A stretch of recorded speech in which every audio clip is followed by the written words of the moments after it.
Saya mulai kerja di istana itu tahun 1982,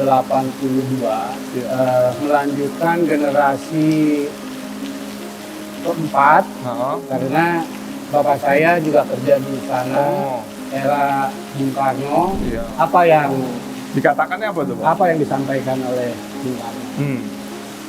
Kalau melihat tempat tidur pagi-pagi, apalagi sudah menjelang siang, belum beres, itu beliau akan menegur, bagaimana kamu bisa mengurus urusan-urusan yang besar, sementara kamu sendiri tidak bisa mengurus hal-hal yang kecil, yang sehari-hari dan semalaman kamu pakai. Bapak Presiden Joko Widodo dan Ibu Negara, Ibu Iriana, serta didampingi putrinya Kahiyang, itu berkenan mampir ke rumah saya. Oh, datang langsung? Datang ke rumah. Nah, tidak ada lagi penghormatan, penghargaan tertinggi buat kami, keluarga, khususnya saya, ketika seorang pegawai yang tidak punya kedudukan tinggi, tetapi tulus bekerja di istana, mungkin inilah balasannya ketulusan kami bekerja melayani para presiden. Kolam ini dibuat mengakomodir posisi kiri dan posisi kanan. Kolam ini disebutnya kan kolam gunting atau situ gunting. Kalau dilihat dari atas, kolam ini bentuknya gunting. Gagang sebelah kiri, gagang sebelah kanan itu masing-masing simetris. Oh, kalau lihat dari atas kayak dari gunting? Atas kayak gunting.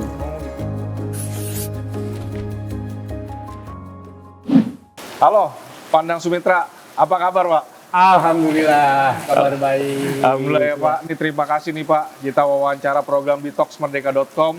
Tapi hari ini hujannya di Kota Bogor cukup deras ya, Pak? Ya. Bukan Bogor kalau tidak turun hujan. Namanya juga kota hujan ya, Pak? Namanya juga kota hujan. Iya, Pak. Alhamdulillah ini berkah dari berkah, Alhamdulillah, Pak. Ini, Pak, kita akan ngobrol-ngobrol, mendengar cerita Bapak, karena udah hampir 50 tahun lebih ya, Pak? 58 tahun. 58 tahun tepatnya, udah sangat lahir. Ari-ari juga dikubur di sini ya, Pak. Akrab dengan lingkungan Kebun Raya dan Istana Bogor ya, Pak. Dan pernah juga bertugas di Istana Bogor ya, Pak? Selama 36 tahun sebagai pegawai negeri sipil di lingkungan Sekretariat Negara. Di bawah unit kerja, dulu rumah tangga kepresidenan, sekarang Sekretariat Presiden Republik Indonesia. Dan Bapak itu mengalami dari zaman era Bapak Presiden Soeharto sampai Bapak Jokowi ya, Pak? 6 presiden. 6 presiden. 6 presiden.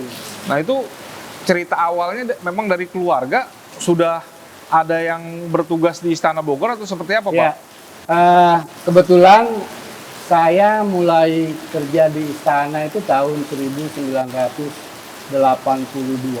Iya. Menjadi pegawai negeri sipil, melanjutkan generasi keempat, karena bapak saya juga kerja di istana era Bung Karno. Kemudian kakek saya juga kerja di istana era Gubernur Jenderal, tapi Carda ya, sampai ke era Pak Harto. Dan uyut saya yang lama. Uyut itu yang pertama ini, Pak? Yang pertama. Uyut saya mandor taman di istana dan kebun raya, namanya Sadero. Beliau sudah kerja di Paleis Buitensorg, itu nama istana Bogor zaman Belanda. Disebutnya itu tadi ya? Paleis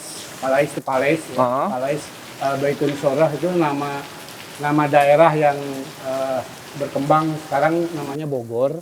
Ya.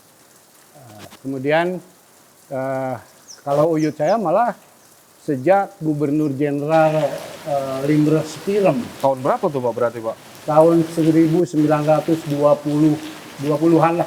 Sebelum kemerdekaan sudah jauh sebelum di kemerdekaan. Bogor, ya, Pak? Karena setelah Limres Spirem itu kan ada De Graaf, Gubernur Jenderal Belanda De Jong, dan terakhir adalah Gubernur Jenderal Belanda Carda van Stackenborre Stockhauer. Luar biasa, Pak. Pandang apal semua ya, dengan pengejaan itu kan susah juga tuh, Pak. Ya, nama yang cukup panjang sebenarnya, Mas. Apalagi kalau dibaca apa disebutkan nama benernya itu, Iya. nama lengkapnya gitu ya. Carda. Dan era Carda ini yang banyak diceritakan oleh keluarga kami, oleh nenek terutama, bagaimana keadaan istana pada waktu Gubernur Jenderal Carda. Iya. Karena anaknya dari Carda, salah satunya perempuan itu Christine namanya. Itu seumuran dengan nenek saya dulu. Oh, seumuran itu, Pak? Seumuran. Jadi kan dulu ada interaksi itu. Jadi orang-orang Belanda yang tinggal di istana dengan para pegawai yang tinggal di komplek istana itu kan tidak jauh. Iya. Tidak jauh dan ya boleh dikatakan terisolir ya. Terisolir dari penduduk yang lain. Maka kemungkinan berteman atau setidak-tidaknya sering ketemu. Iya. Ya, jadi era Gubernur Carda lebih banyak tadi cerita. Dari nenek menceritakan itu karena ada interaksi yang cukup intens itu ya, Pak. Ya. Bahkan para pramusaji atau para pelayan itu juga kan secara turun-temurun ya, adalah keluarga-keluarga kami. Oh, jadi banyak juga yang dari keluarganya Pandang tuh memang kerja di Istana Bogor itu ya? Istana, mulai dari supir Gubernur Jenderal, yang saya punya foto tahun 1942 ketika Aki Roib itu adiknya Uyut saya, jadi masih Uyut juga. Dia dapat penghargaan pengabdian 40 tahun kerja dan menjadi supir Gubernur Jenderal. Itu juga mungkin beberapa gubernur jenderal sampai dapat penghargaan. Nah, dari cerita Carda saja, keluarga kami sering berbicara, bercerita. Itu dulu yang paling cerewet itu zaman Carda, itu istrinya. Kalau sekarang bilang mungkin ibu Carda lah gitu kan. Itu istrinya itu nyonya besar, bilangnya nyonya besar. Kalau Cardanya kan disebut tuan besar. Tuan Nyonya Carda yang paling cerewet, Nyonya Carda. Emang kenapa gitu? Emang kenapa? Dia itu kalau mau minta pesan menu makanan gitu, mau masak apa, dia sendiri yang turun ke dapur. Dia minta semua bahan-bahan masakan, rempah-rempah dan sebagainya, terus bahan yang mau dipakai harus dicuci bersih. Oh, bersih banget lagi. Harus dicuci bersih, ya steril lah, baru bisa boleh dimasak. Gitu. Sekarang saya tidak heran dengan sikap istrinya Carda, Nyonya besar itu, karena di dekat istana ini ada komplek pemakaman orang-orang Belanda, yang dimana diakibatkan oleh hanya 2 penyakit yang paling banyak dan menjadi momok ketakutan bagi orang-orang Belanda, khususnya umumnya orang Eropa. 2 penyakit ini yang mengancam dan sampai mengakibatkan kematian. Apa itu, Pak? 2 itu? Pertama adalah malaria, kedua kolera. Oh, kolera. Kolera itu kan dari bakteri makanan. Bakteri. Nah, jadi sekarang sih saya tidak aneh, tidak heran kenapa Nyonya besar cerewet tentang makanan. Sampai mau harus steril semua bos belum dikonsumsi itu ya. Sepertinya dia ketakutan ya dengan 2 penyakit tadi gitu. Kalau malaria barangkali dia dengan obat nyamuk dan sebagainya gitu kan. Itu bisa disembuhkan. Kalau bakteri kan kita konsumsi. Saya kira dari makanan. Iya. Oh, pantas saya bilang. Nyonya besar dulu cerewet itu sampai turun ke dapur. Nah, itu setelah generasi Uyut itu terus mengalami lagi eranya siapa itu, Pak? Jepang. Nah, ketika Istana Bogor diambil oleh Jepang, ini ada cerita agak sedikit tragis ya buat pegawai istana. Di Istana Bogor itu, semua istana lah, itu kan ada kepala pelayan. Dulu istilahnya itu mandor, mandor pelayan. Kalau sekarang mungkin kapten ya, bukan kapten. Nah, ketika Gubernur Jenderal dan rombongan akan turni, turni itu kunjungan ke daerah. Itu istilah dulu itu turni. Istilahnya ya. Turni. itu pasti setidak-tidaknya membawa 2 sampai 4 orang pelayan. Salah satunya adalah mandor pelayannya. Iya. Nah, ketika Jepang mulai masuk ke Pulau Jawa, Carda ini sedang melakukan perjalanan ke Bandung. Ke Bandung dari Bogor, Baitensora, kemudian ke Bandung. Mungkin perjalanan waktu itu sekitar 8 jam. Belum ada tol soalnya Pak. Iya. Dan kendaraan juga mobilnya kan masih mobil lama. Iya. Fiat ya masih ingat itu. Ya belum bisa karena ada kencang lah fotonya. ya, Pak. Gitu. Nah, Carda ini ketangkap dan ditawan oleh Jepang itu di Bandung. Jadi bukan di Istana Bogor ini. Lagi perjalanan menuju Bandung Lagi, itu. Nah, dia ditangkap dan ditawan itu di Bandung. Ditawan oleh Jepang. Nah, yang menjadi persoalan bukan Cardanya yang ditawan oleh Jepang. Iya. Mandor pelayan sama 3 orang anak buahnya, 4 orang bagaimana dia pulang ke Bogor? Iya. Ya, karena bosnya kan ditangkap gitu kan. Sampai dia berusaha bagaimana caranya bisa pulang ke Bogor. Nah ini kepala mandornya waktu itu Pak Aib namanya. Kemudian ada 3 stafnya. Nah saya lupa namanya. Dia mencari cara bagaimana bisa pulang ke Bogor. Dari Bandung ke Padalarang, dia menumpang kereta roda sapi.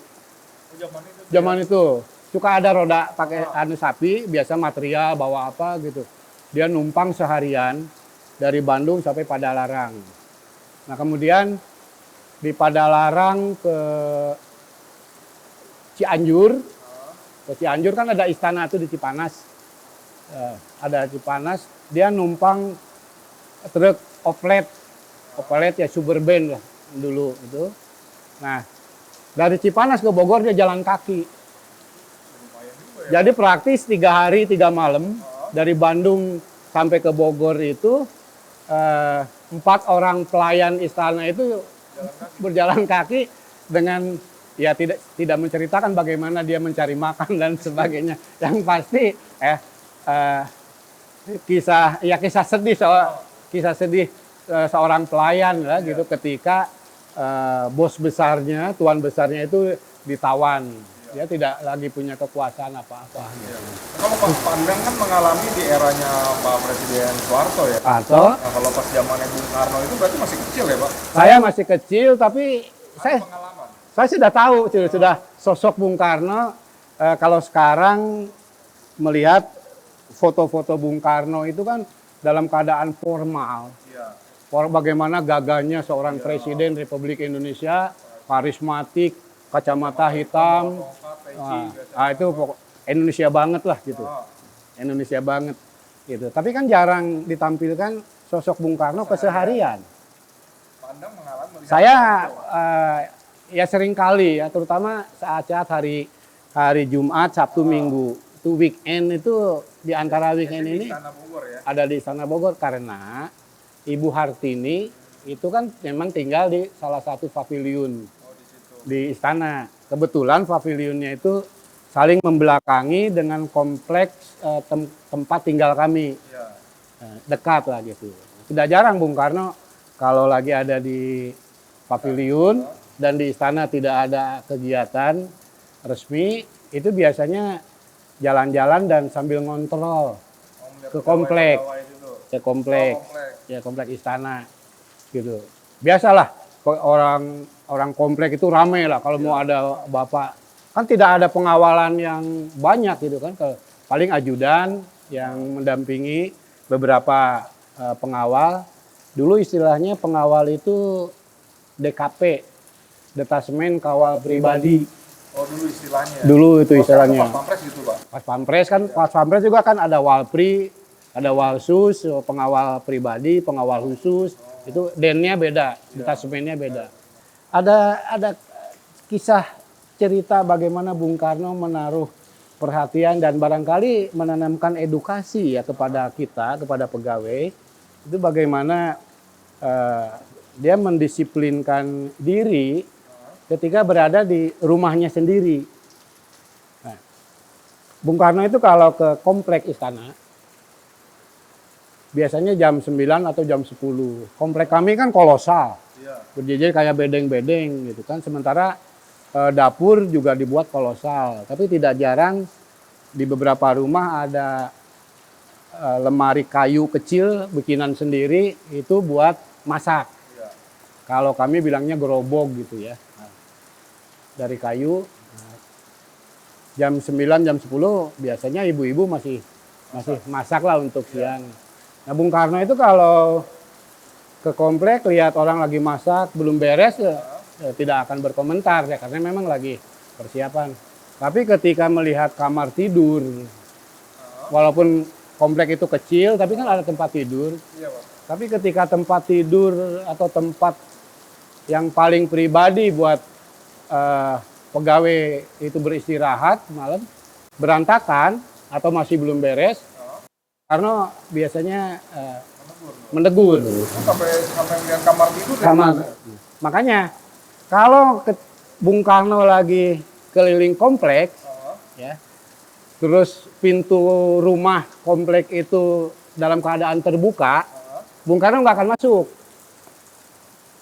Tapi kalau pintunya ditutup, penasaran malah masuk. Oh gitu? Iya, karena kan mungkin logikanya ya, logis aja lah. Kalau pintu dibuka, artinya kan dipersilahkan ya. Ini orang udah siap kan. Udah dirapi-rapikan. Udah rapi dan sebagainya. Iya. Tapi kalau belum rapi, tutup tuh takut bapak masuk. Gitu. Justru malah masuk kan gitu. Malah disitu disidak gitu ya. Apa yang dikatakannya apa tuh, Pak? Apa yang disampaikan oleh Bung Karno? Kalau melihat tempat tidur pagi-pagi, apalagi sudah menjelang siang, belum beres, itu beliau akan menegur.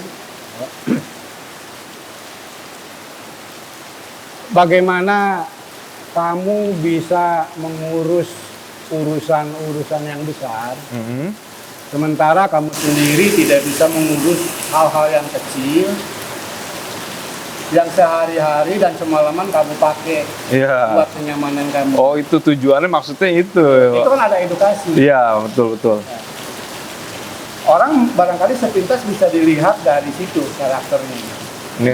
Ini orang rapi atau enggak gitu ya, Ini Pak? orang bisa nggak sih ngurus istana yang besar kan gitu kan? Udah kamarnya gimana gitu? Nah, gitu. Nah, sementara kamar pribadinya sendiri. Nah, ini ada pesan moral yang saya selalu sampaikan juga ke anak-anak, ya, ke generasi-generasi.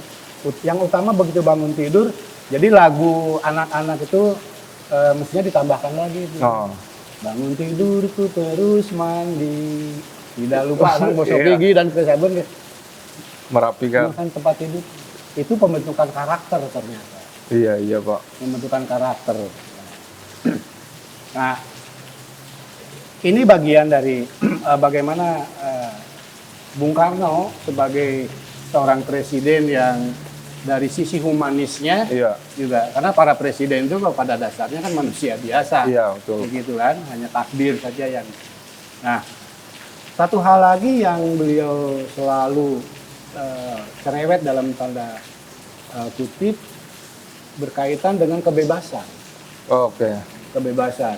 Kalau di kompleks ada pegawai yang memelihara hewan peliharaan, apapun ya, apapun itu, mau burung, ayam, gitu ya, apa kucing, gitu. Dalam keadaan terkurung, itu Bung Karno pasti negur. Oh, langsung ditegur itu, Pak? Iya. Nah, karena terjadi ketika Bung Karno ngontrol di kompleks, ada sangkar burung, isinya itu burung kutilang. Dikurung di situ dalam. Dikurung. Kutilang kan banyak di sekitar. Ya mungkin ada yang ditangkap mau dipelihara kan. Nah, itu kan ada anaknya yang jatuh, kan dipelihara. Nah, Bung Karno kan begitu lihat nanya, ini burung punya siapa? Tapi bahasa Sunda biasanya.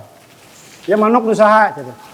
Ada pegawai yang di situ, nu abdi Pak gitu. Mana pernah di penjara? Oh. Kamu pernah di penjara gitu? Iya. Gacan apa gitu. Kesel tahu gitu kan. Kalau di penjara itu kesel gitu. Ya dia nunjuk itu kan sama gitu kan, suruh dilepasin gitu. Nggak bebas ini. Nggak bebas kan gitu. Ya mungkin karena Bung Karno kan pernah ngalamin di penjara Jadi juga kan Pak. hewan-hewan peliharaan itu ya istilahnya bebas, sebebas kucing. Iya.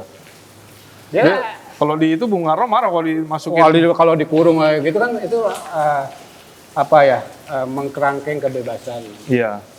Sampai pembelajaran pesan moralnya sedemikian itu kan ya sosok manusianya seorang Bung Karno seperti itu. Iya. Dan pernah juga terjadi ketika saya umur 6 tahun karena saya udah mulai sekolah dasar. Bung Karno kan masih di Istana Bogor. Kami main itu di salah satu halaman parkiran dulu luas tuh yang sekarang jadi museum Balai Kirti. Di dalam ada museum kepresidenan. Itu dulu tempat kami main. Nah, di salah satu pohon beringin yang sudah tua, ada seekor monyet ekor panjang. Itu peliharaannya anggota pengawal presiden bagian hub. Ada Denhub itu. Jadi yang ngurusin radio, komunikasi dan sebagainya. Dia memang tinggal di situ, di salah satu ruangan. Dia memelihara monyet ekor panjang. Nah, Bung Karno sempat bercanda juga gitu kan, sempat ini. Tapi ujung-ujungnya, kamu bisa nggak ini dilepasin, jangan dirantai gitu kan, jangan dirantai. Iya Pak, siap aja udah gitu. Ya kayak gitu-gitu. Gitu. Nah disitulah saya mulai melihat bagaimana sosok Bung Karno keseharian. Jadi ketika saya sekarang melihat Bung Karno dengan uniform kebesarannya, yang tadi saya bilang ini Indonesia banget ini, kacamata hitam, tampilannya gitu ya, kan, Pak. Karismatik kan gitu. Tapi begitu melihat Bung Karno dalam keseharian, tapi memang namanya karisma mau nggak bisa hilang ya Pak? Nggak bakal hilang. Walaupun pakai kaos oblong aja juga. Kaos oblong gitu kan ya, tanpa peci gitu.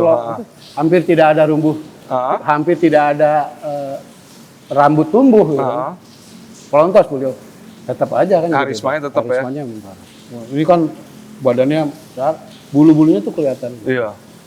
Wah, gitu. Nah itu kan pengalaman, mungkin ada cerita juga dari nenek atau apa gitu kan Pak, yang Bapak alami. Nah kalau masuk ke era Pak Soeharto, Pak SBY, Ibu Mega, terus Pak Gus Dur sampai Pak Jokowi gitu, masing-masing kan pasti punya cerita dan pengalaman pribadi yang dialami oleh Pak Endang gitu kan. 6 presiden saya layani, artinya kalau ada yang tanya,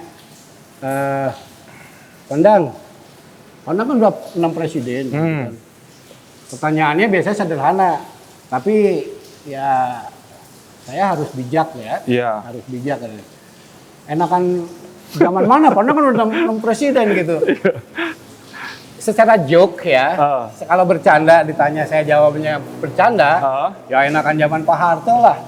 Kenapa Pandang? Saya kan masih muda zaman Pak Harto. Oh iya. Saya masih muda, terus masih energik, masih gitu. Mau apapun saya gitu. Sekarang era terakhir saya mau pensiun kan udah sepuh. Iya.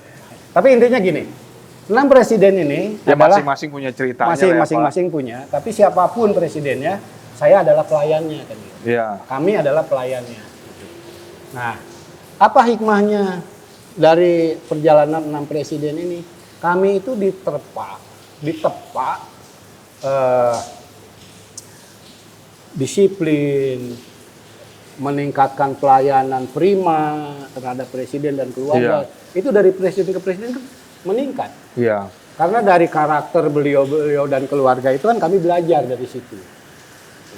Presiden berikutnya dengan belajar melayani presiden terdahulu, nah itu akan lebih matang, Iya. Sampai pada akhirnya syukur alhamdulillah, Mas Didi, yang kami rasakan keluarga, khususnya saya pribadi, ketika menjelang saya pensiun, penghormatan tertinggi buat keluarga kami dan saya sendiri dari pengabdian 6 presiden tadi, Bapak Presiden Joko Widodo dan Ibu Negara, Ibu Iriana, serta didampingi putrinya Mbak Kahiyang, itu berkenan mampir ke rumah saya.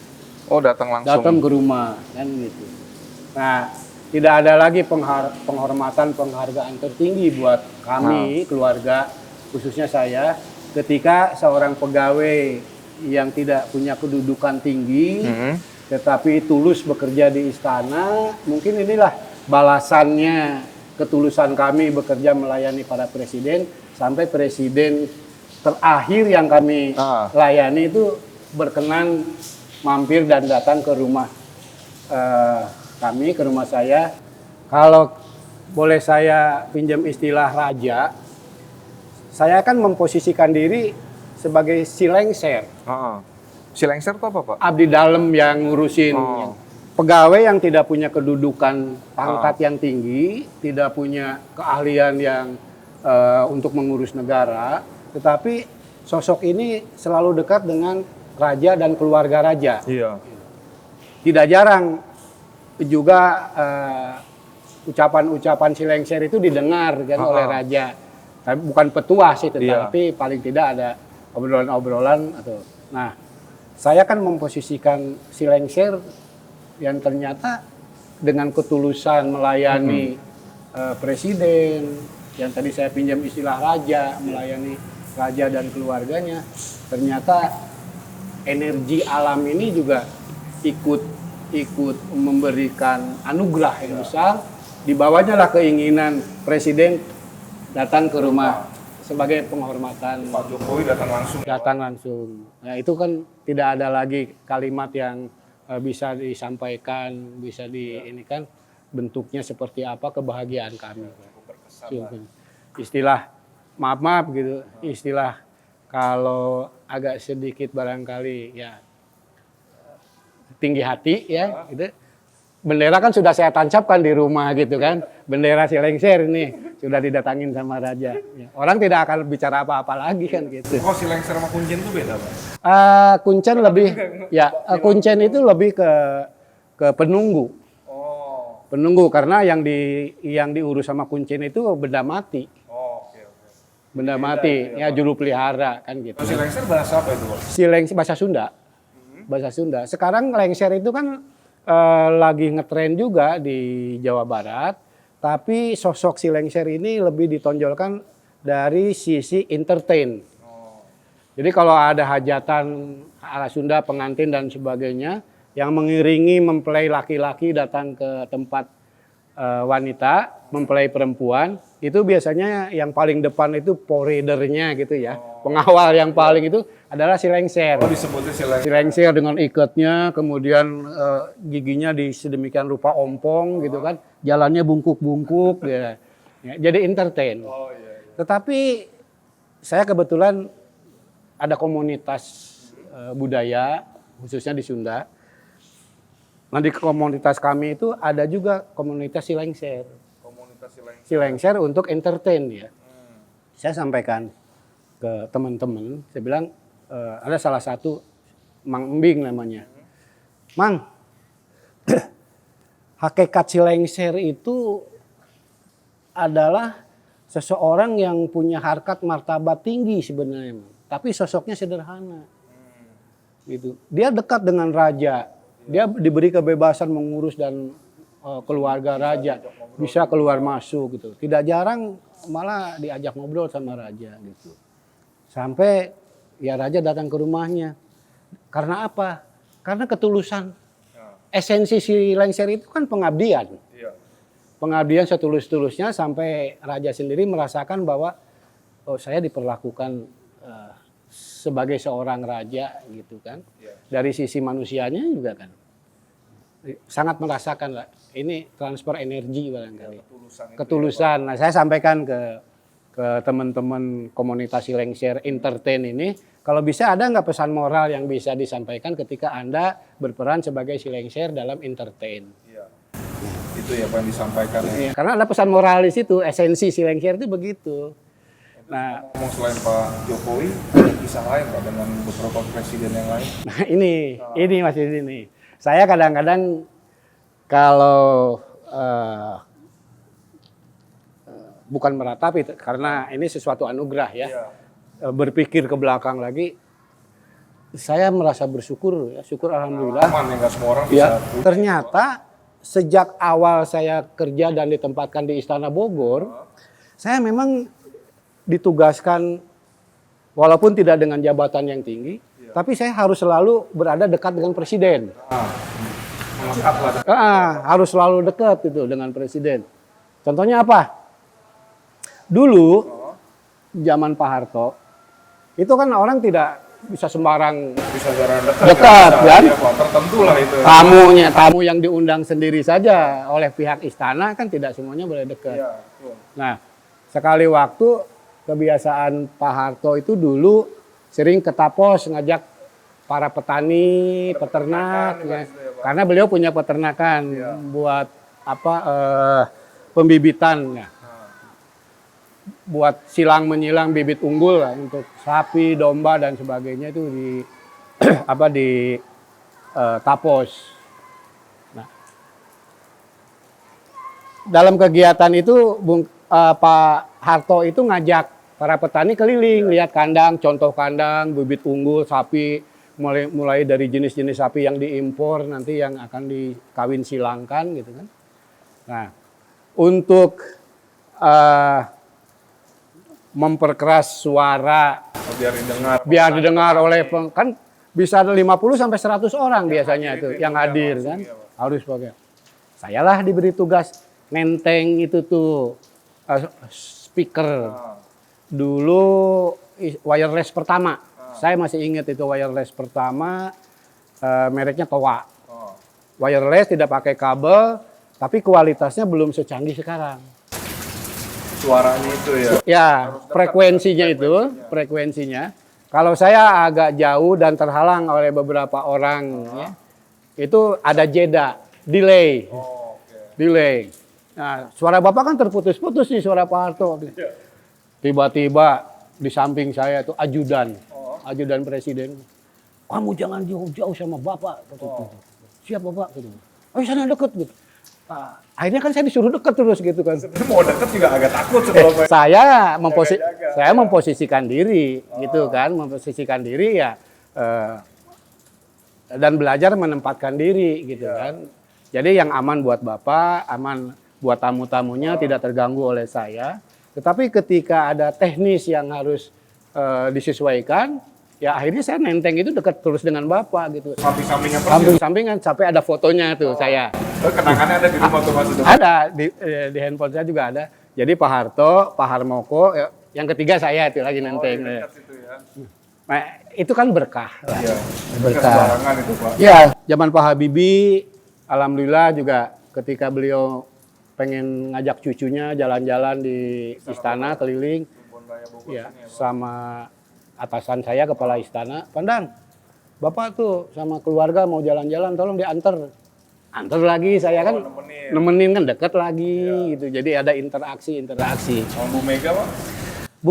Nah, kalau dengan Bu Mega sepertinya saya memang ada apa ya, secara emosional dari dulu sudah ada. Mas Didi, bapak saya itu dulu pertama masuk kerja di Istana Bogor, itu pelayan, Pak. Pelayan di sana. Tahun berapa itu, Pak?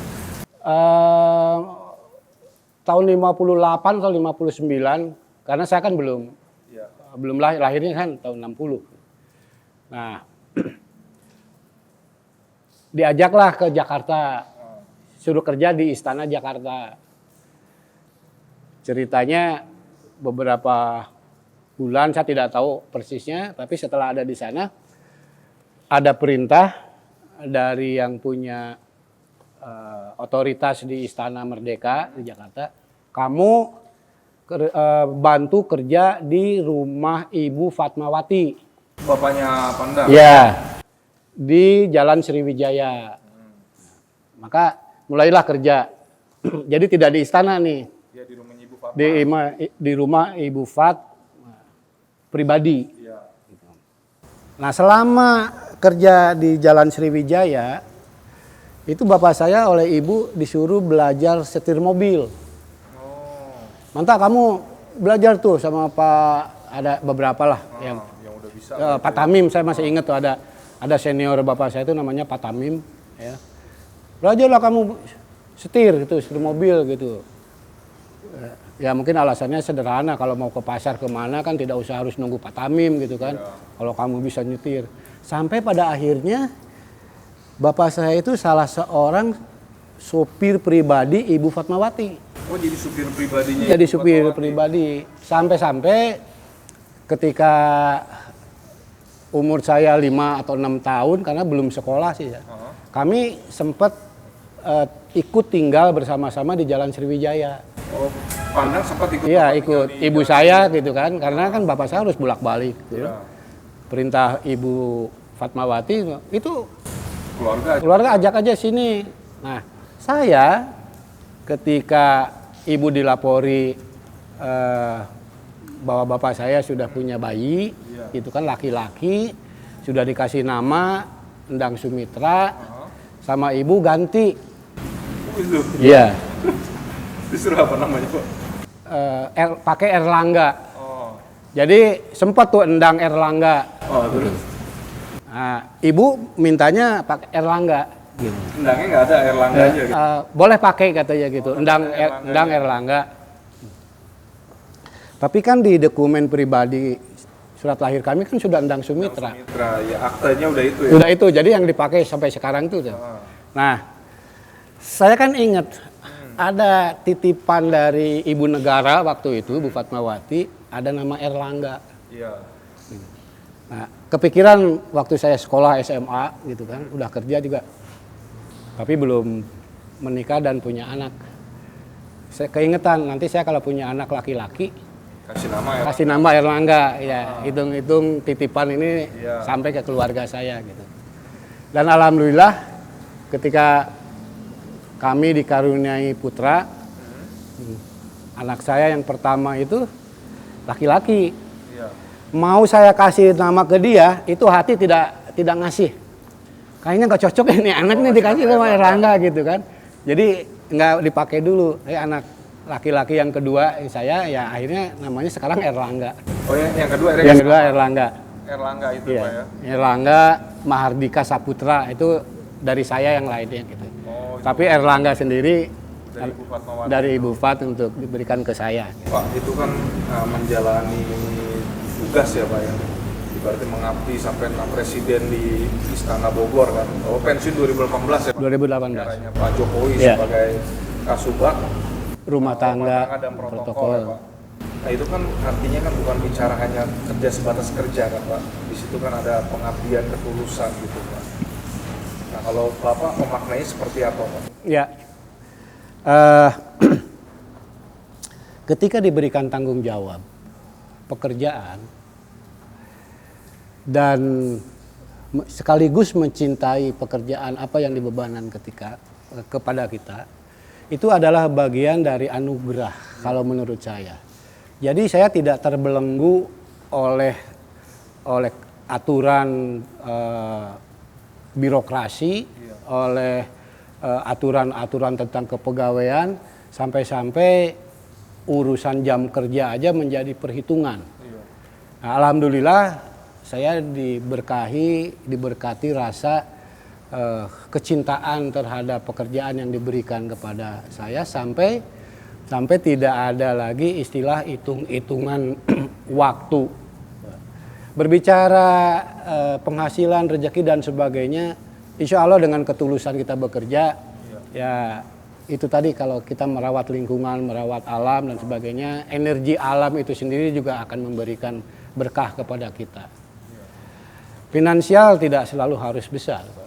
Tapi ketika kita diberkahi nikmat sehat, nikmat bahagia, kemudian sampai pensiun tidak ada beban apa-apa yang menjadi beban hidup, ini yang saya rasakan, Mas Idi, yang saya rasakan. Jadi ketulusan menjaga marwah istana Kebun Raya, khususnya istana, itu bagaimana saya ditempa, dididik untuk tetap bisa merawat istana sampai pensiun sekalipun. Kan jiwa hanya dipisahkan raga saja, saya tidak lagi berada di lingkungan istana, tapi jiwa kami tetap berada dan selalu ingin turut merawat. setidak-tidaknya dengan bercerita seperti ini, saya bisa menitipkan pesan moral kepada para penerus yang mengurus, mengelola, bekerja di istana. Ya. Lakukanlah bekerja dengan ketulusan, kecintaan pekerjaan, jangan hanya menggugurkan kewajiban sebagai tugas seorang pegawai negeri sipil. Baik, siap. Terima kasih, Pandang.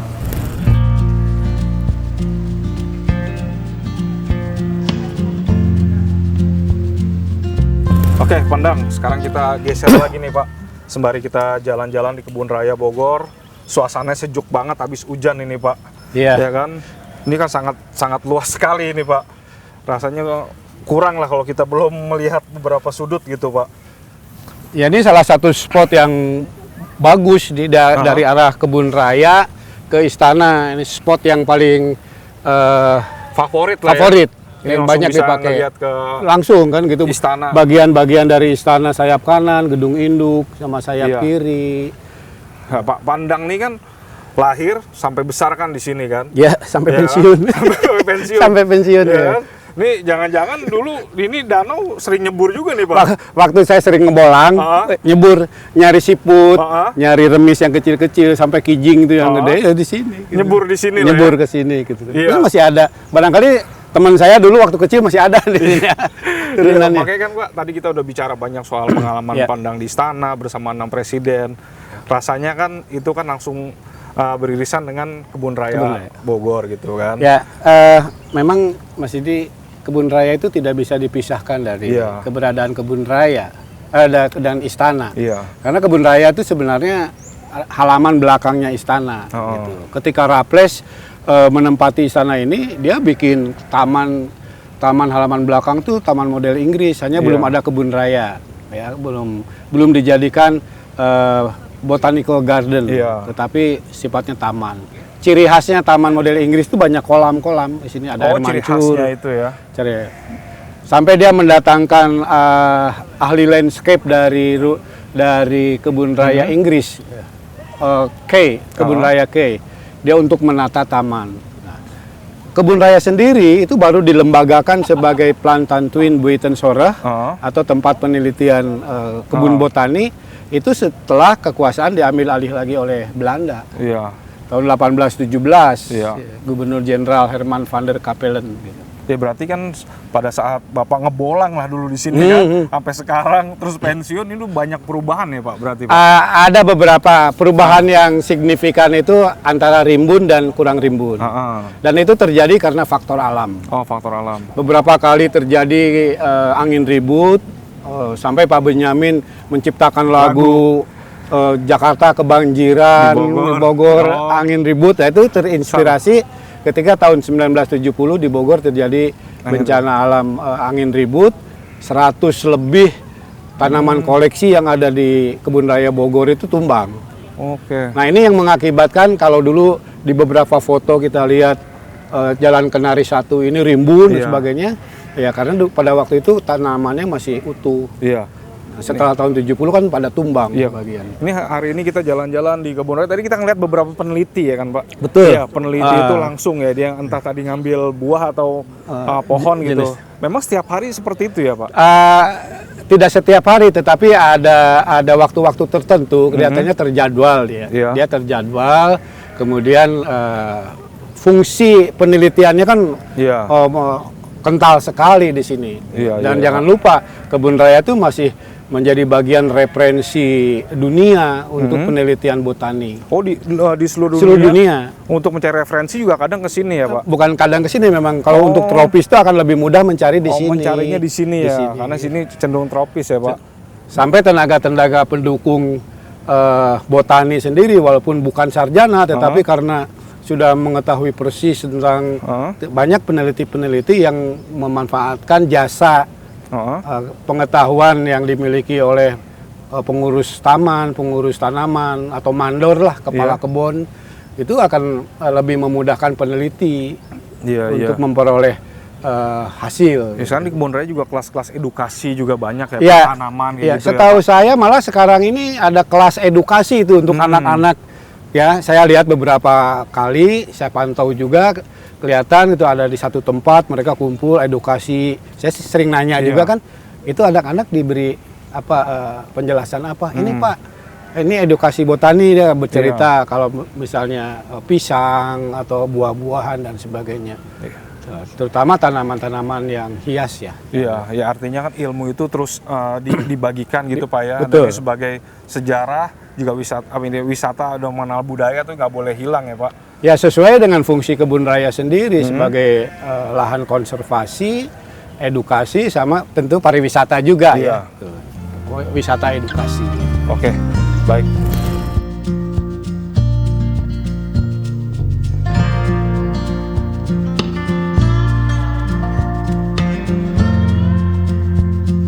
Pandang, sekarang kita masih menikmati Kebun Raya Bogor dan Istana Bogor, cuman beda lagi. Ya, saya Ya juga kan? baru ini. Oh baru, Saya baru ini. asik juga ya Pak. Makanya ada alba tutur danau nih. Iya. Kebetulan saya kalau bertutur sih memang suka gitu. Berarti kita naik tutur Danau Botret ini, kita sambil diceritakan sejarah Kebun Raya Bogor gitu ya Pak. Iya Mas Didi.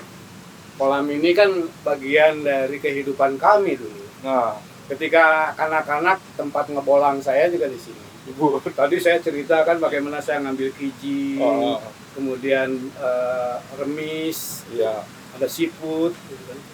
Kadang-kadang juga nakalnya anak-anak pada waktu itu, walaupun dilarang, suka nyuri-nyuri mancing, Mancing ikan di sini. mancing ikan. Waktu itu yang jaganya bukan satpam atau bukan keamanan yang kayak sekarang. Dulu tuh upas namanya. Namanya Upas. Upas. Upas tuh Pak ada pakaiannya khusus ya, uniform. Topinya kayak topi kehutanan itu. Kendaraan mobilenya itu sepeda. Iya. Sepeda goes, ontel. Seringkali kami dikejar tuh pakai sepeda. Oh, kalau ketahuan mancing karena dilarang itu. Nah, kalau kami mancing di pinggir sebelah sini Hah? atau di sebelah, di seberang, nanti datang tiba-tiba upas tuh kan. Kadang-kadang tidak jarang juga kami dijebak gitu. Iya. Artinya udah dua upas nih datang. Tidak tepat hari kan? Ke sana sudah ada loncat kita. Oh gitu, masuk ke situ ya? Masuk ke dalam. Upas kan nggak mau. Ya nggak bakal nyebur ya? Dia nyembur ngapain? Paling deh cuma ngelemparin aja pakai batu. Iya. Ayo pulang gitu. Karena beliau juga kan masih ada kerabat kami. Oh saudara, masih ada saudara. Kan gitu. Kadang-kadang kan Wah kali gitu Maya, wah. ya, kadang-kadang datang ke kompleks ke orang tuanya nih gitu. Hir, itu baru dak tuh. Coba tuh cara bantu Iya. nasehatin gitu jangan pusing saya. Pak itu sebenarnya karena turun temurun, sebenarnya memang Bapak udah, wah nanti saya juga mau ikutin jejak orang tua nih kerja di Istana Bogor, apa ada keinginan kerja lain tadinya? Jujur aja, Ah. saya dari dulu memang ingin ya. Ah, Malah keinginan saya tuh saya pengen jadi guide istana gitu. pengen jadi guide istana. Guide istana. Ya tapi kan dengan tugas kemarin kurang lebih juga guide presiden bahkan. Alhamdulillah. Iya kan? Alhamdulillah itu terlaksana, dan ketika saya mulai menghimpun pemahaman pengetahuan tentang cerita istana, cerita Iya. kebun raya, ternyata tidak sesederhana apa yang sebelumnya saya pikirkan. Ah, Ketika saya mempelajari sejarah tentang istana, ini tidak bisa dilepaskan dengan kebun raya. Oke. Nah, mau tidak mau saya dituntut harus mempelajari Kebun kebun raya tentang sejarahnya, fungsinya dan Iya. sebagainya, sampai memadukan pengalaman ngabolang dengan pemahaman saya tentang Plantan Twin Baitun Sorah atau kebun botani tempat penelitian ini, sampai memahami, oh kalau begitu dulu waktu saya masih kecil saya barangkali hama ya buat tanaman itu gitu kan, Iya. buat koleksi-koleksi, karena kan seringkali ngambil buah. Oh iya. Kan kita tidak tahu itu buah Udah tahu, se- kecil tuh kan. sedang diteliti atau tidak kan gitu kan, sampai ke fungsi. Nah, setelah saya mempelajari istana dan kebun raya, ternyata dua tempat ini tidak bisa dilepaskan dengan Bogornya sendiri. Pelajarilah saya membaca beberapa sumber referensi tentang kota Bogor, Iya. terus Bogor Raya, sampai pada akhirnya oh ternyata ada peradaban dulu yang namanya Kerajaan Sunda, ada Pajajaran, ada Sunda Galuh yang dulu berpusat, ibu kotanya itu berpindah-pindah dari Galuh ke Pakuan, Galuh, Pakuan. Nah, Pakuan ini kan Bogor masa lalu. Oke Pak. Nah itu berarti Pak dengan mempelajari itu lebih dalam, menggali kan Pak, akhirnya pengetahuannya semakin bertambah gitu ya. Apa itu salah satu yang dipesan juga sama orang tua Pak ketika Bapak kerja juga di istana, walaupun presiden nanti berganti karena kamu akan tetap di situ gitu kan. Jadi kamu harus terus bertambah banyak ilmu. Secara eksplisit tidak disampaikan, tetapi tuntutan tugas, tuntutan kepentingan saya untuk menyampaikan cerita tentang istana, kebun raya, dan Bogor pada umumnya, ya ternyata banyak manfaatnya. Nih kita langsung nih Pak, di belakangnya Pak Pandang, wah kita langsung indah banget nih Pak Bisa stop dari yuk. perahu ini nih. Nah, Ada cerita nggak Pak? Yang Bapak ada ingatan gitu, sudut-sudut yang mungkin publik nggak pernah tahu selama ini soal Istana Bogor Pak? di sini tepat sekali kita melihat tangga Iya. yang paling mudah dilihat. Kemudian itu ada semacam pintu pos ya. Iya. Itu pos. Pos itu memang dulu fungsinya adalah pos jaga. Oke. Jadi orang berjaga itu di situ untuk menjaga gedung induk. Karena istana ini dari letaknya terdiri dari 3 bagian. Gedung induk, kemudian sayap kiri, karena menghadapnya kan ke utara. Iya. Ya, sama sayap kanan dengan masing-masing fungsi. Sayap kiri ini untuk tamu-tamu yang levelnya menteri kalau dulu. Oh di yang sebelah sini Pak? Ya, kalau gedung induk tuh untuk resepsi kenegaraan. Oh upacara kenegaraan kayak kemarin ada Kayak, Presiden Turki gitu Pak? Presidensial dan rapat kabinet. Dulu Bung Karno terakhir memimpin sidang kabinet Dwi Kora itu di sini terakhir itu. Terakhir ya? Terakhir. Kemudian posisi yang paling kanan ketutup rimbunnya pohon itu gedung induk sayap kanan untuk tamu-tamu yang levelnya kepala negara atau kepala pemerintahan. Iya. Ini fungsi. Nah, kalau kita lihat kubah Kubah yang kuning itu kuning tuh Pak ya? itu persis tengah-tengah gedung istana karena istana ini dibangun simetris. Jadi untuk estetik menata istana ini kan tidak bisa sembarang. Iya. Tidak bisa sembarang menyimpan benda seni atau menyandingkan benda seni. Harus sejodoh. Misalnya gimana tuh Pak? Jadi kalau ada patung, ya kalau patung 2 pasang kiri kanan. Oh harus. Ya kalau ada cermin di dalam itu, ada cermin besar, ada 2 dipasang kiri kanan. Karena mengikuti simetris. Nah ketika ada benda seni yang tidak berjodoh, artinya hanya satu, itu Bung Karno menetapkannya di tengah di sini. Contohnya ini patung Hand of God. Oh yang itu patung itu Ini Pak? patung ini, itu kan dari Swedia. Nah, dia tidak ada temannya patung Makanya ini, ditaruhnya maka di tengah gitu. Oh. Ini netral. Nah estetik ini yang selalu menjadi bahan pertimbangan, kemudian estetika gedung, keindahan dan sebagainya. Iya. Ya, sama ketika Raffles menata kebun raya, ya taman istana itu sedemikian rupa. Makanya kolam ini dibuat mengakomodir posisi kiri dan posisi kanan. Oh kolam ini nih Kolam Pak? ini disebutnya kan kolam gunting Iya. atau situ gunting.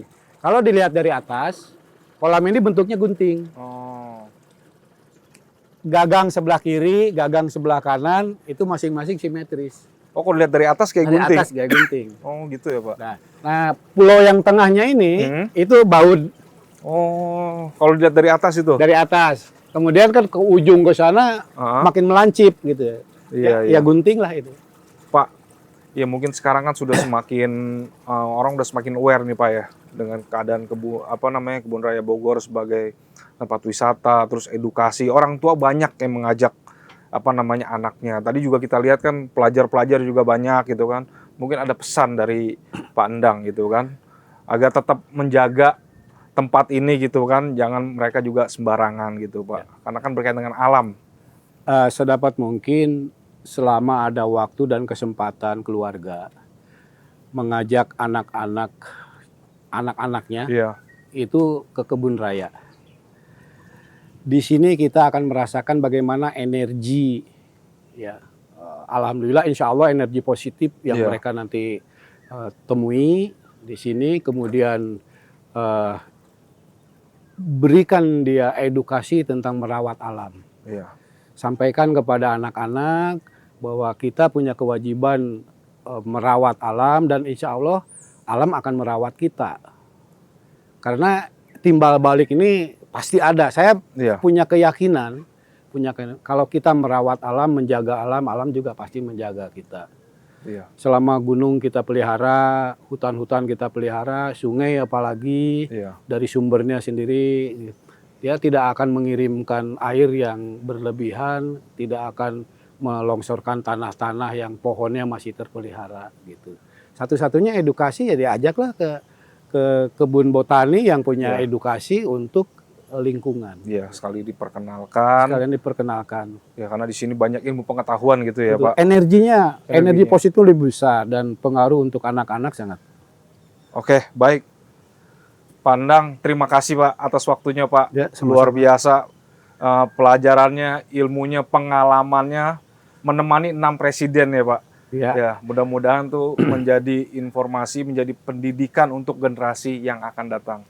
Gitu Pak. Mudah-mudahan dan semoga ya bermanfaat ya. Amin. Salah satu harapan saya pribadi, apa yang saya ketahui, apa yang saya miliki, pemahaman tentang cerita istana, cerita kebun raya dari aspek historis, Iya. ya bisa didengar dan pelajari sama anak-anak, terutama generasi. Untuk sama-sama yuk kita pelihara alam ini, dan insya Allah alam juga akan memelihara kita. Baik, Pak. Terima kasih Mas Didi. Terima kasih. Pandang, sehat selalu Pandang. Amin. Amin.